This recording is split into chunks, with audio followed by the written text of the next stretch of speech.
Hello बच्चों। तो बढ़ते हैं अपने नए चैप्टर की ओर जिसका नाम है ऑसिलेशंस।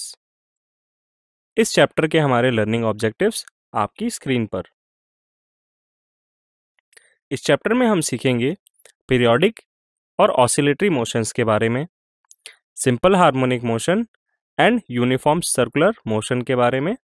साथ ही साथ हम उन सिस्टम्स के बारे में जानेंगे जो एसएचएम एग्जिबिट करते हैं and damped and force oscillations के बारे में भी हम जानेंगे। हमारा पहला टॉपिक बच्चों पीरियोडिक और ऑसिलेटरी मोशंस पर आधारित है। तो बच्चों पहले कंसेप्ट वीडियो की शुरुआत करते हैं जो कि पीरियोडिक एंड ऑसिलेटरी मोशंस पर आधारित है।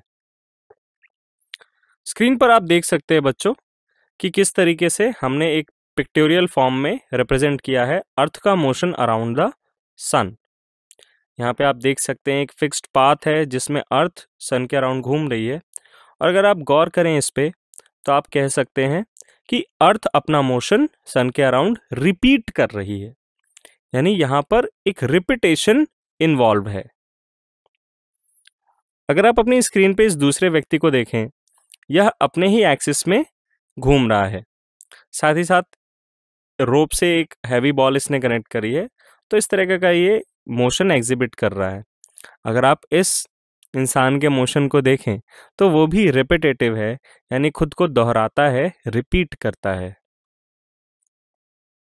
स्क्रीन पर दी गई इस घड़ी को अगर आप देखें तो मिनट का कांटा 12 से स्टार्ट होकर वापस जब 12 पे आता है तो उसके बाद उसका मोशन रिपीट होने लगता है, यानी कि वह अपने पिछले मोशन को दोहराता है।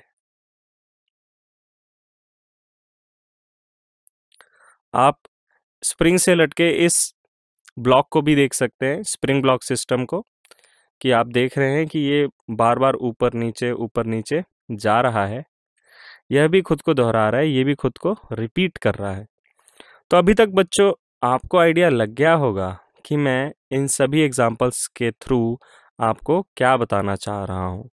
चाहे वो ये स्प्रिंग ब्लॉक सिस्टम हो, चाहे घड़ी हो, चाहे अर्थ का मोशन अराउंड सन हो, या चाहे आप इस लड़की को देख सकते हैं, ये बच्ची झूले में झूल रही है। अगेन इस मोशन में भी एक दोहराव है, एक रेपिटेशन है। तो हम कह सकते हैं motion that repeats itself after regular interval of time is known as periodic motion. आप देख सकते हैं कि किस तरीके से एक पॉइंट से ये बॉल जो है, ये हिंज है एक थ्रेड के थ्रू, और ये left right to and fro motion कर रही है, या अपने मोशन को रिपीट कर रही है। सिमिलरली अर्थ का सन के अराउंड रोटेशन वाला एग्जाम्पल, यह दोनों ही पीरियोडिक मोशन के क्लासिकल एग्जाम्पल हैं। एक बार सारे एग्जाम्पल्स को हम एक साथ देखें। ये सारे एग्जाम्पल्स जो आपके स्क्रीन पर है, ये खुद को रिपीट कर रहे हैं। चाहे वो स्प्रिंग ब्लॉक सिस्टम हो जो कि एक बार ऊपर जाता है, फिर नीचे आता है, फिर वापस ऊपर जाता है, यानी ये एक साइकिल इसने फिनिश किया और वापस से ये खुद को रिपीट करने लगा। सेम चीज़ आप देख सकते हैं इस बच्ची को जो कि झूले पर झूल रही है। झूला एक बार आगे जाता है, फिर पीछे आता है, फिर आगे जाता है, फिर पीछे आता है। इस तरीके से ये पूरा साइकिल जो है, ये मोशन का जो टाइप है, ये मोशन खुद को रिपीट कर रहा है। इस वजह से हम कह सकते हैं कि स्क्रीन पे दिए गए सारे एग्जाम्पल्स में जो भी मोशन एग्जिबिट हो रहा है, वह खुद को एक निश्चित समय के बाद, एक फिक्स्ड टाइम इंटरवल के बाद ये खुद को ये मोशन रिपीट करता है। तो यह सभी बच्चों पीरियोडिक मोशन के एग्जाम्पल हैं। वो जो टाइम पीरियड होता है जिसके बाद मोशन खुद को रिपीट करता है, उसी को हम टाइम पीरियड या सिंपल पीरियड कहते हैं। वहीं से टर्म आया है पीरियोडिक मोशन का।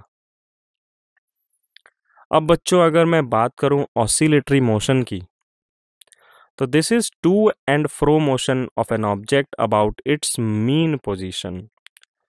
इसे ऐसे भी डिफाइन करते हैं sometimes back and forth motion of an object about its mean position. जैसे कि ये बुढ़े अंकल चेयर पे बैठे हैं, ये चेयर जो है एक मीन पोजीशन के अबाउट आगे पीछे ये ऑसिलेट कर रही है। चाहे हम इस बॉल का एग्जांपल ले लें, ये थ्रेड से लटका हुआ है, एक पॉइंट पे थ्रेड जो है वो फिक्स है और ये बॉल बार बार पीछे आगे पीछे जा रही है। मतलब एक फिक्स पॉइंट है, एक फिक्स पोजीशन है जिसके रिस्पेक्ट में ये आगे पीछे टू एंड फ्रो या फिर बैक फोर्थ मोशन होता रहता है। तो ये तीनों ही एग्जाम्पल्स ऑसिलेटरी मोशन को दर्शाते हैं। अगर आप चौथा एग्जाम्पल इस स्प्रिंग ब्लॉक सिस्टम का लें तो यहाँ पे भी एक बैक एंड फोर्थ मोशन हो रहा है, अप एंड डाउन। ये ऊपर जाता है, फिर नीचे आता है, फिर ऊपर जाता है, फिर नीचे आता है। ये भी ऑसिलेटरी मोशन का एक एग्जाम्पल है। अब एक इंटरेस्टिंग बात बच्चों, every oscillatory motion is periodic. क्योंकि पेरियोडिक मोशन होना यह दर्शाता है कि मोशन किसी भी तरीके का हो, चाहे आपका ऑब्जेक्ट किसी इलिप्टिकल पाथ में घूम रहा हो या सर्कुलर पाथ में घूम रहा हो या वो ऑसिलेट कर रहा हो, मोशन खुद को रिपीट करना चाहिए। मोशन खुद को रिपीट कर रहा है तो वह पीरियोडिक होगा। तो every oscillatory motion is periodic, but अगर मैं इसका उल्टा कर दूं कि every periodic motion need not be oscillatory, यानी कि हर पीरियोडिक मोशन जरूरी नहीं है कि ऑसिलेटरी मोशन हो।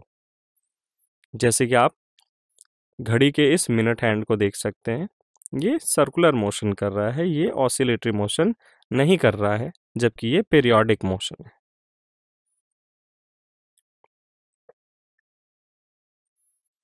तो बच्चों, इस टेबल के थ्रू हम कंक्लूड कर सकते हैं कि एक सिंपल ऑसिलेटरी मोशन और एक जनरल पीरियोडिक मोशन में क्या क्या समानताएं, क्या क्या असमानताएं होती हैं। तो टेबल के पहले कॉलम में एक प्योर ऑसिलेटरी मोशन की प्रॉपर्टीज, उसके कैरेक्टरिस्टिक्स फीचर दे रखे हैं, जबकि टेबल के दूसरे कॉलम में एक ऐसा मोशन जो कि पीरियोडिक तो है बट ऑसिलेटरी नहीं है, ऐसे मोशन के कुछ फीचर्स दे रखे हैं। तो एक एक करके देखें। पहला है body moves about a mean position, यानी ऑसिलेटरी मोशन में एक मीन पोजीशन होती है जिसके about back and forth, up and down या to and fro motion body आपकी करती है। पीरियोडिक मोशन में ऐसा कोई कंसेप्ट नहीं है, वहां पर कोई भी मीन पोजीशन नहीं डिफाइंड होता है। ऑसिलेटरी मोशन में सेकेंड पॉइंट हम पढ़ेंगे, at extreme positions velocity becomes zero, जबकि पीरियोडिक मोशन में ऐसा नहीं होता कि velocity never equals to zero. यहाँ पे ऐसा कोई एक्सट्रीम पोजीशन हमने डिफाइन ही नहीं किया, साथ ही साथ यहाँ पे वेलोसिटी कभी जीरो नहीं होगी। तीसरा example, direction of velocity gets reversed at extreme points, यानी एक्सट्रीम पॉइंट्स पे वेलोसिटी का जो डायरेक्शन है वो जस्ट रिवर्स हो जाता है, जबकि यहाँ पे पीरियोडिक मोशन में ऐसा पीरियोडिक मोशन जो कि ऑसिलेटरी ना हो, यहाँ पे वेलोसिटी का जो डायरेक्शन है उसके रिवर्सल के चांसेस बहुत कम है, वो रिवर्स नहीं होता। तो ये एक जनरल बच्चों एक कॉन्ट्रास्ट बताया गया है कि कैसी चीज़ें डिफरेंट होती हैं, कि कोई मोशन जो कि ऑसिलेटरी नहीं है बट पीरियोडिक है तो उसमें वो एलिमेंट्स नहीं होंगे जो कि एक ऑसिलेटरी मोशन में होते हैं। आपके मन में प्रश्न आया होगा कि ये एक्सट्रीम पोजीशन क्या है, मीन पोजीशन क्या है, ये सब हम अभी डिटेल में डिस्कस करने वाले हैं। तो बढ़ते हैं अपने अगले कंसेप्ट वीडियो की ओर, जो कि period, frequency and displacement in topics पर आधारित है। पीरियड, हम इसे कैपिटल टी से भी रिप्रेजेंट करते हैं, इसे हम टाइम पीरियड के नाम से भी पहचानते हैं। सो it is the smallest interval of time after which the motion is repeated. जैसा कि हमने शुरू से ही डिस्कस किया है, यह टाइम की वो वैल्यू होती है जिसके बाद मोशन खुद को दोहराता है, यानी खुद को रिपीट करता है। अब चूंकि ये टाइम पीरियड है तो इसकी एसआई यूनिट सेकेंड होती है। The time period of minute hand of watch is 1 hour, यानी कि अगर आप मिनट हैंड को देखें तो मिनट हैंड बच्चों पूरे 1 घंटे में अपने ओरिजिनल पोजीशन पे वापस आता है, या यूँ कहें कि वो 1 घंटे के बाद अपना मोशन रिपीट करता है, तो उसका टाइम पीरियड होगा 1 hour, which is equal to 3600 seconds.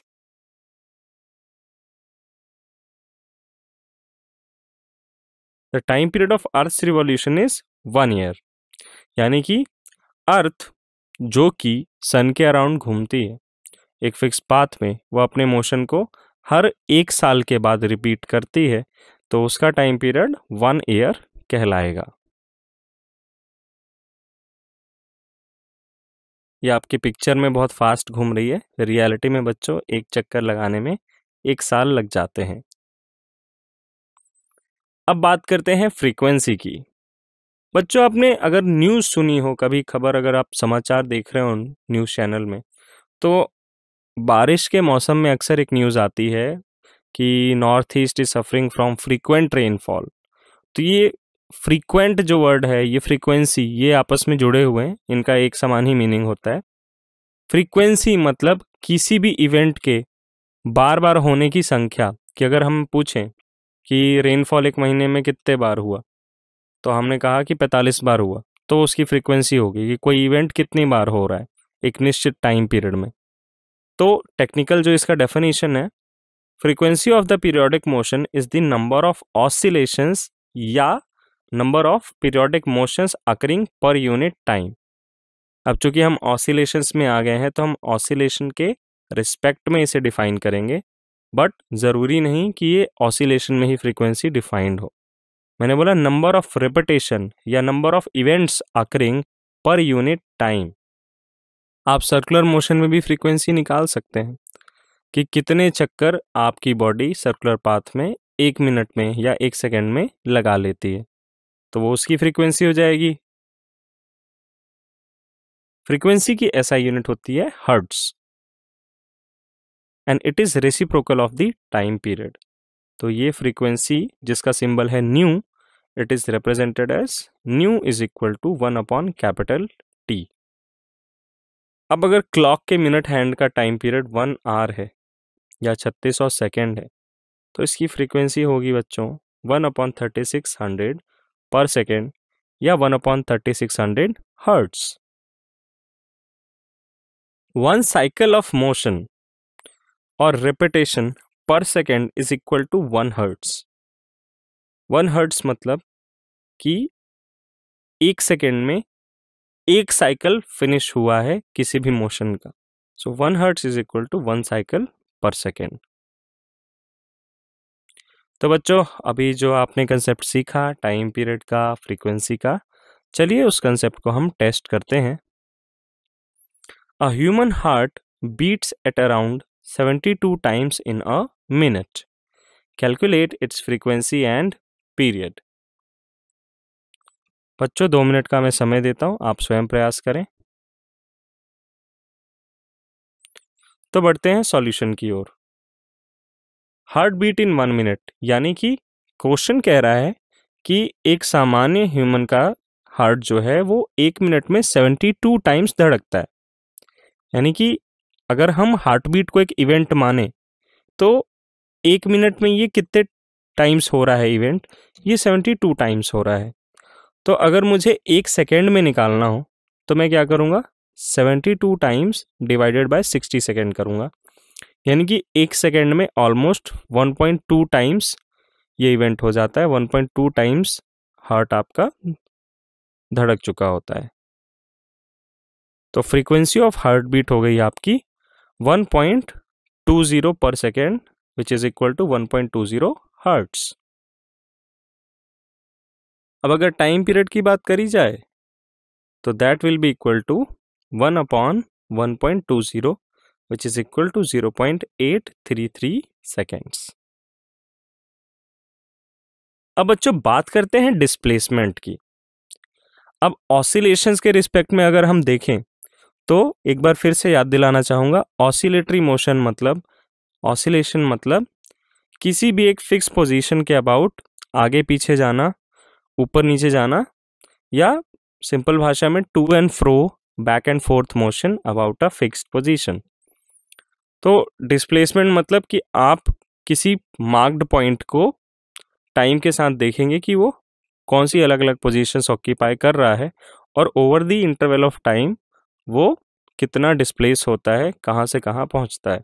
So this is simply change in position under consideration with time.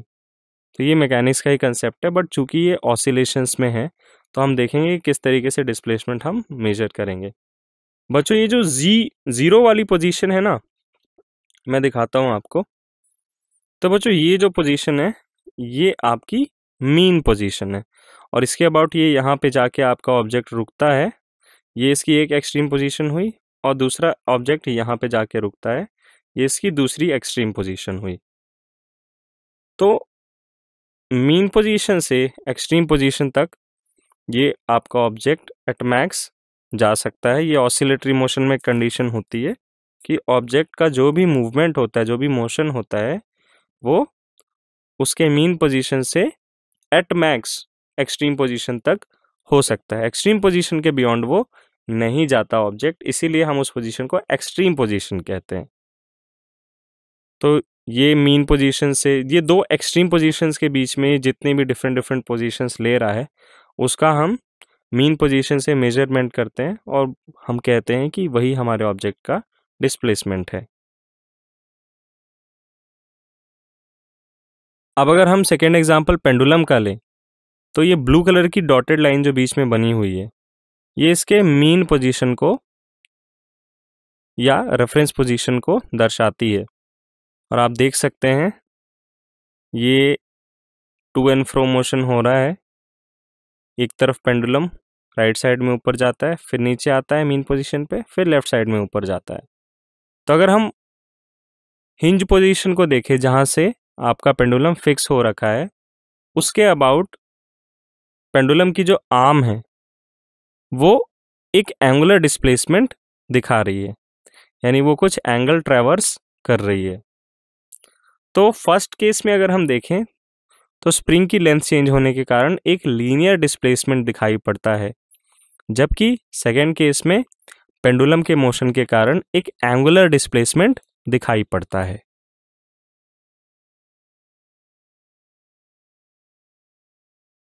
इस तरह के डिस्प्लेसमेंट को बच्चों, चूंकि ये एक पीरियोडिक मोशन में देखा जा रहा है, ऑसिलेटरी मोशंस आर पीरियोडिक, तो हम इसे एक पीरियोडिक फंक्शन से रिप्रेजेंट कर सकते हैं, क्योंकि एक साइकिल के बाद, अपने टाइम पीरियड के बाद, यह मोशन खुद को रिपीट करता है। और मोशन को रिपीट करना मतलब उसी तरह के डिस्प्लेसमेंट आपको ओवर दी साइकिल्स दिखाई पड़ेंगे। So it is mathematically appropriate to use periodic functions to represent the displacement of oscillatory bodies.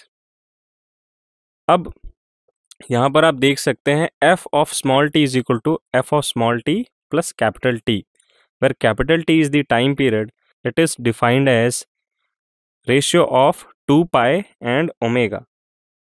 So we can say that any periodic function can be expressed as superposition of sine and cosine functions of different time periods capital T, angular frequencies omega, and suitable coefficients capital A. So बच्चों, अभी तक आपने जो भी concept सीखे frequency, displacement, time period के, उन concepts को टेस्ट करने का समय आ गया है। Which of the following functions represent periodic and non-periodic motion?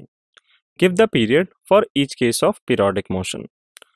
आपके सामने दो ऑप्शन हैं, दो इक्वेशंस रिप्रेजेंट करी गई हैं वेव मोशन की। पहला sine omega T plus cos 2 omega T plus sine 4 omega T, and दूसरा e raise to power minus omega T. बच्चों 2 मिनट का मैं आपको समय देता हूं, आप ब्रेनस्टॉर्मिंग करिए और फिर हम क्वेश्चन डिस्कस करेंगे। आइए बढ़ते हैं सॉल्यूशन की ओर। जो फर्स्ट ऑप्शन है बच्चों, यहाँ पे आप देखें कि तीनों ही फंक्शंस साइनसोइडल फंक्शन है। It represents periodic motion. Each term represents a periodic function with a different angular frequency.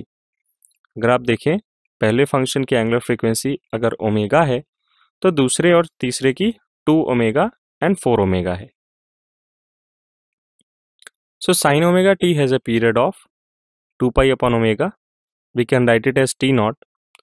Cos 2 omega t has a period of 2 pi upon 2 omega. We can write it as t naught by 2. Similarly, the third function sin 4 omega t has a period 2 pi upon 4 omega which is equal to t naught by 4।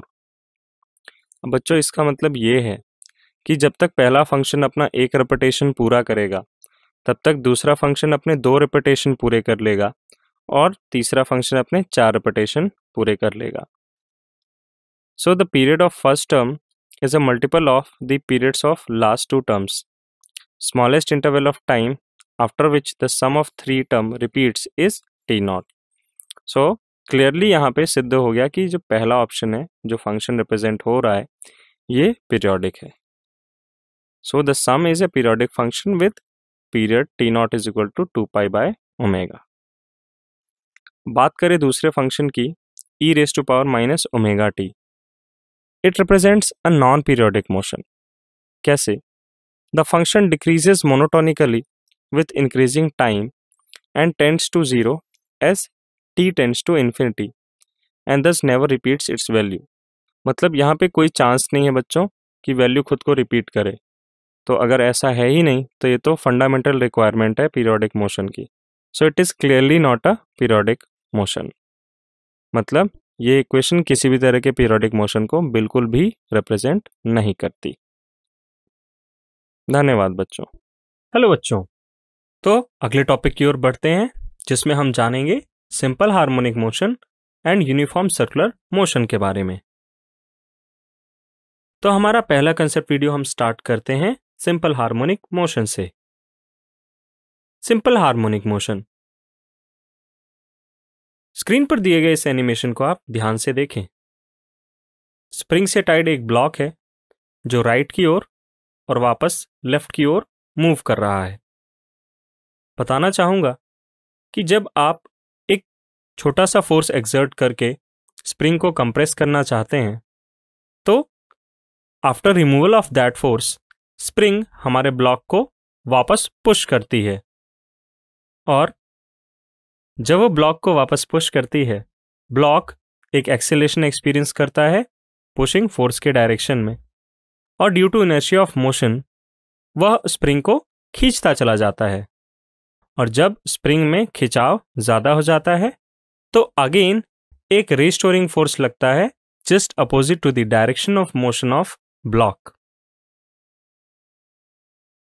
तो अगर simple terms में बोले कि यह किस तरह का motion है जो कभी राइट कभी लेफ्ट की ओर जाता है, एक पर्टिकुलर पोजीशन को क्रॉस करता है और खुद के मोशन को रिपीट करता है।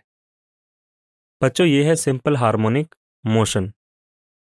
तो आइए एक एक करके इसके कैरेक्टरिस्टिक्स को समझते हैं। It is a motion along straight line with an acceleration whose direction is always towards a fixed point on the line. अगर आप देखें तो चाहे मोशन राइटवर्ड हो या लेफ्टवर्ड हो, रेड कलर के एरो से जो रिस्टोरिंग फोर्स हम ड्रॉ कर रहे हैं it is always directing towards a fix point and the magnitude of this force is proportional to the distance from the fix point. यानी कि ब्लॉक पे स्प्रिंग द्वारा लगाए जाने वाले इस रिस्टोरिंग फोर्स का magnitude is directly proportional to the distance of block from that fix point. यानी कि स्प्रिंग में जितना ज़्यादा आप खिंचाव या जितना ज़्यादा कंप्रेशन दे रहे हैं तो जिस अमाउंट से आप कंप्रेशन और स्ट्रेचिंग कर रहे हैं स्प्रिंग की उतना ही ज़्यादा फोर्स स्प्रिंग वापस से आपके ऊपर लगाएगा।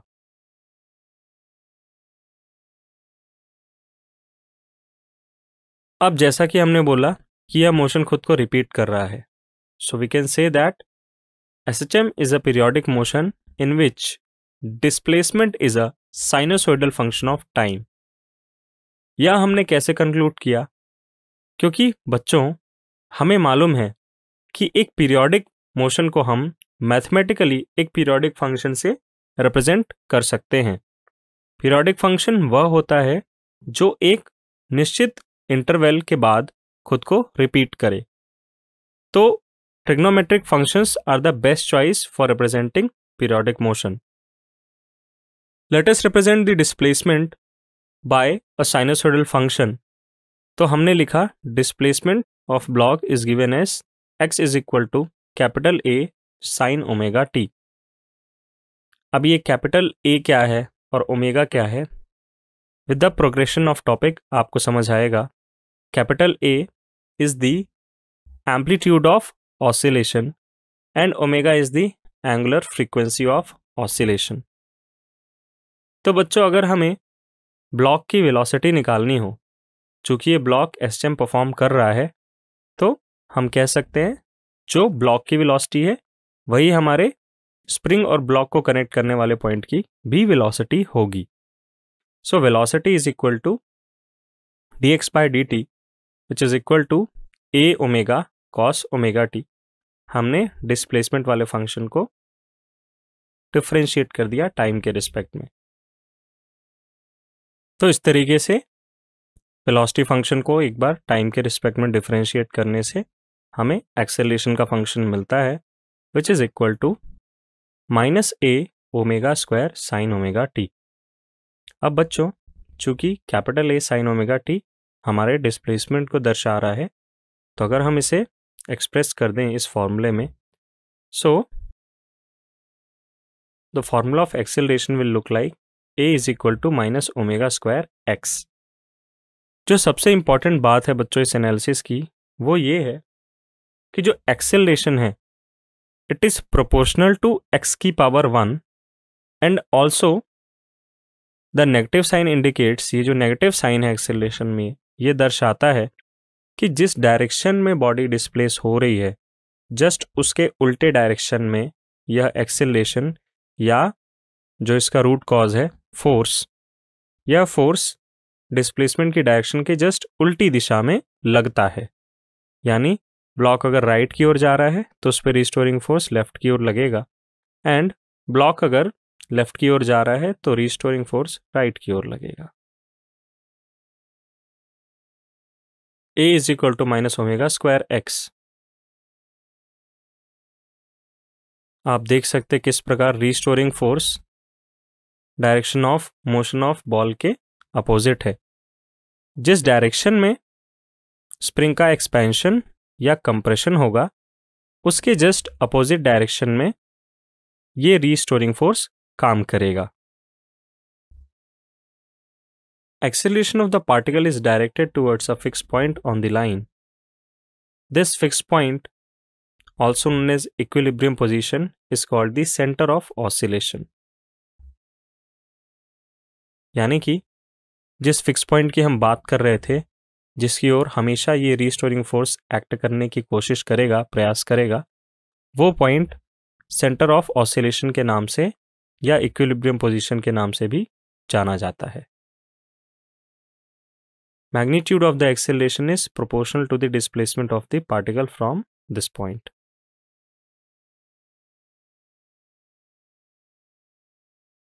A is equal to minus omega square x. अब acceleration is equal to force divided by mass. So we can write F by small m is equal to minus omega square x, और F is equal to minus m omega square x. अब हमें यह भी मालूम है, चूंकि हम इस रिस्टोरिंग फोर्स को इस फॉर्मूले से भी एक्सप्रेस करते हैं, that F is equal to minus के एक्स। बच्चों, इन जनरल किसी भी तरह का ऑसिलेटरी मोशन उसमें एक रिस्टोरिंग फोर्स लगता है, तो एक जनरल ऑसिलेटरी मोशन को आप लिख सकते हैं कि the restoring force is directly proportional to x raised to power n, and when n is equal to 1 we say that oscillatory motion is simple harmonic motion. और जब हम प्रोपोर्शनैलिटी हटाते हैं तो एक कांस्टेंट इंट्रोड्यूस करते हैं। तो इस कंसेप्ट के लिहाज से we can say that k is equal to m omega square. It is the force constant or the spring constant. A special type of periodic motion in which the restoring force is directly proportional to the displacement and acts in opposite direction of the displacement. This is the typical definition of simple harmonic motion. ये एक typical definition है simple harmonic motion की। Again मैं यहाँ पर वो बात आपको दोहराना चाहूँगा कि displacement raised to power 1 अगर मैं लिख दूँ F is equal to minus के एक्स क्यूब, तो यहाँ पर भी रिस्टोरिंग फोर्स डिस्प्लेसमेंट के प्रोपोर्शनल तो है, लेकिन वहाँ पे डिस्प्लेसमेंट पर वो लीनियरली डिपेंडेंट नहीं है, यानी कि यहाँ पे डिस्प्लेसमेंट पे लीनियर डिपेंडेंसी हमारे रिस्टोरिंग फोर्स की होनी चाहिए, तभी वह SHM कहलाएगा। यानी F is equal to minus के x is the valid relationship where F is the restoring force, K is the spring constant and X is the displacement of particle from the mean position। तो बच्चों, आपने SHM के बारे में जो भी concept सीखे उनको टेस्ट करने का समय आ गया है। The resultant force acting on a particle executing simple harmonic motion is 20 Newton when it is 8 centimeter away from the center of oscillation. Find the spring or force constant। बच्चों, काफी आसान सवाल है, मैं आपको 2 मिनट का समय देता हूं, आप स्वयं प्रयास करें। बच्चों, बढ़ते हैं सॉल्यूशन की ओर। As the motion is SHM, आपको प्रश्न में बता रखा है कि मोशन सिंपल हार्मोनिक है, तो आप लिख सकते हैं that the force acting on the object is equal to minus के एक्स। अब हमें स्प्रिंग फोर्स कांस्टेंट चाहिए, हमें इसकी न्यूमेरिकल वैल्यू चाहिए, तो हम मॉड ले लेंगे and we will take the ratio of the numerical values of force and displacement. Force की वैल्यू है 20 न्यूटन, डिस्प्लेसमेंट है 8 सेंटीमीटर, मीटर्स में लिखेंगे तो 8 इंटू 10⁻⁻² मीटर्स। सो आंसर आता है बच्चों 250 न्यूटन पर मीटर। काफ़ी आसान सवाल था ये,